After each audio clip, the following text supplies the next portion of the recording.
Part 2 की शुरुआत होती है जब डेविड डिटेक्टिव वू के साथ अपने स्कैम के बारे में बात कर रहा होता है। उसे ये जानकर बहुत बड़ा झटका लगता है कि जो कॉन मैन जे बियॉम था वही जिसने डेविड को रिश्वत दी। वो लगातार उसके ऑफिस से कांटेक्ट कर रहा था और इस दौरान लंबी लंबी बातें भी हुई है। डेविड तो डायरेक्ट भड़क जाता है कि मैंने उससे कब बात की और मैं क्यों करूंगा। तब उसे याद आता है कि उसके पीए ने ही उसे जेबियम का नंबर लाकर दिया था और उसे अब शक हो जाता है कि कहीं उसके पीए इस स्कैम में शामिल तो नहीं है और इस डर की वजह से ही वो किसी को ईना पर नजर रखने के लिए उसके पीछे लगा देता है। अब कहानी वापस डॉग के केस पर आती है और डॉग कैफे की ओनर और सियोल को मिल गया होता है, तो वो दोनों डेविड को काफी शुक्रिया अदा करते हैं। तो डेविड कहता है मैं हमेशा डिफेंडेंट्स को प्रोटेक्ट करूंगा और बस यही सुनकर गिपियम का दिल धड़कने लगता है और वो ब्लश करने लगती है। फिर गिपियम के बारे में एक फ्लैशबैक में दिखाया जाता है कि वो खुद को एक नर्ड कहती है, यानी पढ़ाकू। वो बताती है कि उसे मूवीज का बहुत शौक है और कुछ चीजें तो उसका दिल जोर से धड़का देती है। वैसे आखिरी बार उसका दिल तब धड़का था जब उसकी फैमिली ने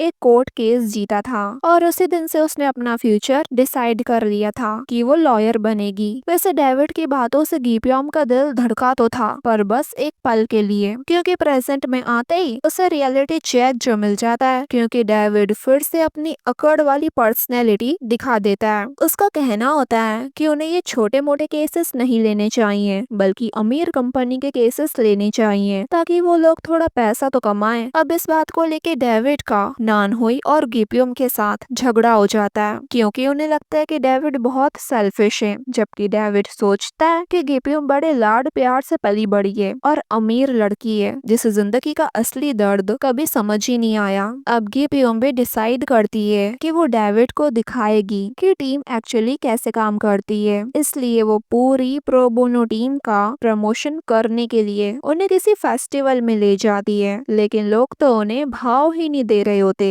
इसलिए आसपास देखकर नानहुई और गिपियम को आइडिया आता है और वो दोनों डेविड को वहां से खींच कर ले जाते हैं और अजीब सा लड़कियों वाला आउटफिट पहना देते हैं। और फिर तो जो उनके यहाँ भीड़ लगती है वो तो पूछो ही मत। बेचारा डेविड सोचता है जिंदगी मेरे साथ मजाक कर करके थकी नहीं कि अब ये जोकर भी बना दिया। खैर, फिर गिपियम उसे एक छोटी लेबर यूनियन कॉन्फ्रेंस में ले जाती है जहाँ उनसे सवाल पूछने के लिए एक ऑडियंस तक नहीं दिखाई दे रही थी। वैसे वहाँ योंगसिल भी आया होता है जो कि प्रो बोनो का जुगाड़ू लॉयर है और अपने कॉन्टेक्ट से उसने वहाँ एक रिपोर्टर को बुलवाया होता है। इस बीच दिखाते हैं कि जंगिन का इंटरव्यू चल रहा होता है जिसमें वो फर्म में नई सोच लाने और रुकावटें तोड़ने के लिए तारीफें बटोर रही होती है। उसने डेविड को भी कॉल करके बुला लिया था और उसे भी जबरदस्ती इस इंटरव्यू में शामिल कर लेती है और डेविड भी हमेशा की तरह अपनी वही घिसी पिटी बात दोहराता है कि मैं कॉमन मैन के लिए लड़ता हूँ, यानी बाहर से तो वो खुद को जनता का मसीहा दिखाता है जबकि रियलिटी तो हम सब जानते ही हैं। इंटरव्यू के बाद डेविड जंगिन के साथ जा रहा होता है, बट उसे एक बात अजीब लगती है कि उसने उसे हायर करने से पहले उसका बैकग्राउंड चेक तक नहीं करा। इसलिए वो ये बात जंगिन से पूछ ही लेता है कि तुमने मुझे हायर करने से पहले एक बार भी ये क्यों नहीं पूछा कि मैंने जज की पोजीशन से क्यों रिजाइन कर दिया। तो वो कहती है हमारे यहाँ हजारों लोग काम करते हैं, मैं इतनी फ्री नहीं हूँ कि उनकी सिचुएशन के बारे में जानो। ये बहाना देकर वहाँ से चली जाती है। अगले सीन में दिखाते हैं कि प्रो बोनो टीम के पास एक नया केस आता है एक यंग और डिसेबल्ड लड़के के रूप में जिसका नाम है गांग हुन, और वो कोर्ट में गॉड यानी भगवान पर केस करना चाहता है क्योंकि जन्म से ही उसके पैर पैरालाइज हैं। अब डेविड को ये सब बकवास लगती है, पर जब गांगुन कहता है कि काश मैं पैदा ही नहीं हुआ होता तो डेविड का दिल पिघल जाता है, लेकिन फिर भी वो जुनियों की मदद से उसे घर भेज देता है। फिर उसी रात जब वो एक टैक्सी लेके घर जा रहा होता है तो उसे पता चलता है कि उसका जो टैक्सी ड्राइवर है वो डीफ है, यानी सुन नहीं सकता, पर फिर भी वो अपनी पूरी कोशिश कर रहा है काम करने की। अब अगले दिन वो बच्चा गांगुन फिर से प्रोबोनो ऑफिस आ जाता है और कुछ दिनों तक तो डेविड के पीछे पीछे घूमता रहता है उसे मनाने के लिए ताकि वो उसका केस ले ले। अब पूरी टीम को ये सब देखकर बहुत मजा आता है क्योंकि पहली बार डेविड की एक अलग ही साइड उन्हें देखने को मिलती है, यानी प्लेफुल और सॉफ्ट। अब एक दिन गांगहुन की मॉम सौमिन उसे ढूंढ ही लेती है और आते ही गुस्से में उसे थप्पड़ मार देती है क्योंकि वो घर से अकेला चला गया था। और ये देख पूरी टीम शॉक ही रह जाती है। लेकिन गांगुन अपनी मॉम को ब्लेम नहीं करता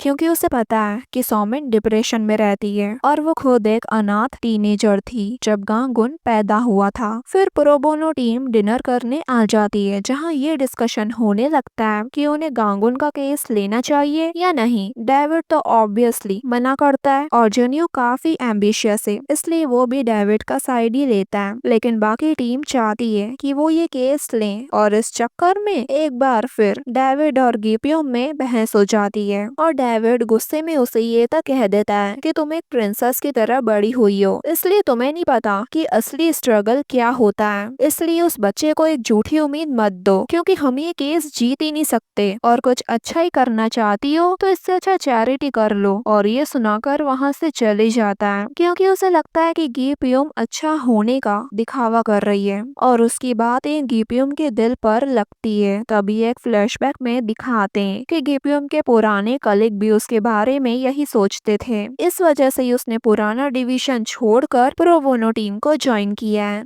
अब अगले दिन दिखाते हैं कि योंगसिल गिपियोम का हौसला बढ़ाता है और वो खुद से केस लेने का फैसला करती है और केस की डिटेल्स निकालने में लग जाती है। बाद में डेविड भी इस केस को ज्वाइन कर लेता है पर तब जब गिपियोम एक ज्यादा लॉजिकल कंप्लेंट लाती है यानी वो कहती है गॉड पर नहीं, हम वोंगसन जनरल हॉस्पिटल पर केस करेंगे। ये वही हॉस्पिटल होता है जहाँ वो बच्चा गांगहुन पैदा हुआ था। यह सौमिन को दिखाते हैं जो थोड़ी बीमार होती है ज्यादा काम करने की वजह से, इसलिए आज घर पर आराम कर रही होती है और कहती है कि जीना इतना मुश्किल क्यों है, ये मुझे पनिशमेंट मिल रही है बिना सोचे समझे कुछ भी करने के लिए। गांगुन पास में बैठा होता है और पूछता है क्या मैं हूँ वो सजा, लेकिन मुझे क्यों सजा मिल रही है। लेकिन उसके इस सवालों का जवाब सौमिन के पास नहीं होता इसलिए वो चुप रहती है। लेकिन उसकी चुप्पी से गांगुन हर्ट होता है। यहाँ टीम की मीटिंग के दौरान एक सच सामने आता है कि सौमिन प्रेगनेंसी के दौरान ड्रिंकिंग और ड्रग्स लेती थी जिस वजह से गांगुन बेचारा डिसेबल पैदा हुआ। वैसे ये भी पता चलता है कि ये एक अनप्लान्ड प्रेगनेंसी थी यानी वो अबॉर्शन करवाना चाहती थी लेकिन हॉस्पिटल ने जानबूझकर डिले किया। अब वो तो नहीं पता क्यों लेकिन उस वजह से सौमिन को बच्चा पैदा करना ही पड़ा। डेविड उन सबको बताता है कि अगर हम उस हॉस्पिटल के ऊपर केस करने वाले हैं तो तैयार रहो क्योंकि हम फिर से लॉयर म्योंगहुन के खिलाफ खड़े क्योंकि वो उस हॉस्पिटल का लीगल एडवाइजर है। अब ये सुनकर सब परेशान हो जाते हैं क्योंकि म्योंगहुन चालाक लोमड़ी से कम नहीं है। अब अगले दिन दिखाते हैं कि कोर्ट में एज एक्सपेक्टेड म्योंगहुन हॉस्पिटल के लॉयर के रूप में अपीयर होता है। तभी वहाँ ट्रायल जज किम आती है जो कि ब्लाइंड है यानी देख नहीं सकती लेकिन बहुत ही स्ट्रिक्ट भी, ताकि कोई भी उन पर बायस होने का इल्जाम न लगा सके यानी कोई भी उन्हें ये न कह सके कि वो भेदभाव कर रही है। अभी ट्रायल शुरू होता है और आर्ग्यूमेंट के दौरान ये क्लियर हो जाता है कि सीओ चोई वोंगसन और उसका हॉस्पिटल पूरी तरह प्रो लाइफ सोच रखते हैं यानी कि ऐसी सोच जो मानती है कि हर जीवन कीमती होता है। अब कुछ दिनों तक तो कोर्ट में दोनों पार्टीज के बीच दलीलें चलती रहती है और सौमिन भी हियरिंग अटेंड करने लगती है क्योंकि अब वो अपने बेटे के लिए कुछ सही करना चाहती है। अब डेविड जज को ऑलमोस्ट कन्विंस कर ही लेता है जब वो ये कहता है कि हॉस्पिटल को फीटस की माल फॉर्मेशन के बारे में माँ को बताना चाहिए था जिस वजह से शायद आज गांगहुन डिसेबल नहीं होता। लेकिन उस टाइम सौमिन ने भी अपना ख्याल नहीं रखा था जैसे ड्रिंक करना, ड्रग्स लेना, इसलिए जज के डिसीजन सुनाती है कि हॉस्पिटल की गलती डायरेक्टली गांगुन की पैरालिसिस का रीजन नहीं है और जब हर लाइफ बराबर है तो वो ये नहीं कह सकती कि गांगुन का पैदा होना नुकसान था। इसलिए अब केस डिसमिस हो जाता है और पूरी प्रो बोनो की टीम उदास हो जाती है। पर फिर डेविड आकर उन्हें इनकरेज करने लगता है और सबका मूड ठीक करने के लिए गिपियोम सबको अपनी फैमिली बेकरी ले जाती है और वहाँ पता चलता है कि उसके पेरेंट्स डीफ हैं, यानी दोनों ही सुन नहीं सकते। तब गिपियम के डैड को देख डेविड को याद आता है कि उस दिन जिस टैक्सी में वो बैठा था वो किसी और की नहीं, गिपियम के डैड की टैक्सी थी। यानी गिपियम के डैड एक टैक्सी ड्राइवर है। अब बातों बातों में गिपियम बताती है कि उन्होंने ये बेकरी 1 महीने पहले ही खोली है, क्योंकि पहले उसके फादर के साथ स्कैम हुआ था, इसलिए वो अब टैक्सी चलाते हैं और एक छोटी बेकरी भी रन करते हैं ताकि फिर से अपनी जिंदगी सेट कर सके। अब डेविड को काफी गिल्ट होता है क्योंकि उसने गिपियम के बैकग्राउंड को गलत समझ लिया था और ऊपर से उसे इतना सुनाया भी था कि उसने अपनी लाइफ में स्ट्रगल नहीं देखा और न जाने क्या क्या। अब ये सब मिलकर फ्रूट केक खाते हैं जिसमें एप्रिकॉट्स भी डले होते हैं, वो भी खट्टे वाले, जो कि गिपियम को भी बहुत पसंद है डेविड की तरह। नानहुई पूछती है तुम्हें ये खट्टे क्यों पसंद है, तो गिपियम कहती है क्योंकि हमारी जिंदगी भी तो ऐसी है। और ये सुनकर डेविड थोड़ा हैरान हो जाता है क्योंकि इस मामले में उसकी सोच पहली बार गिपियम से मिल जो रही थी। अब कुछ टाइम बाद प्रोबोनो टीम गांगुन के केस को रीओपन करवाती है और इस बार वो केस अपीलेट कोर्ट में जाता है लॉयर म्योंगहुन, और जज को तो लगता है कि इस केस में ऐसा है ही क्या, पहले डिसमिस भी तो कर दिया था, फिर खुलवाया क्यों। तब डेविड उठकर कहता है कि अगर वाकई हर जिंदगी बराबर है तो फिर हॉस्पिटल को ये साबित करना होगा